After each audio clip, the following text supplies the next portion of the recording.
गरिब दाजुभाइ दिदीबहिनी बीच आत्मीयता छाउँछ। के धनी के गरिब दाजुभाइ दिदीबहिनी बीच आत्मीयता छाउँछ।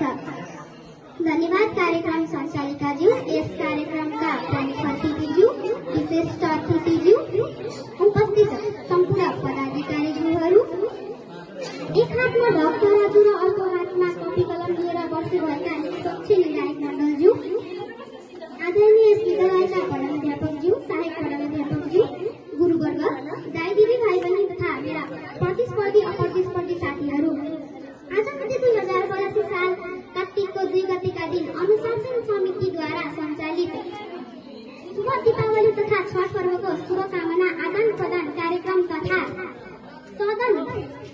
अन्तर सदन देउसी भैलो कार्यक्रममा हामी गाउँ सदनको तर्फबाट आफ्नो प्रस्तुति लिएर यहाँहरूमा उपस्थित भइसकेका छौँ भने हाम्रो प्रस्तुति यस प्रकार रहेको छ।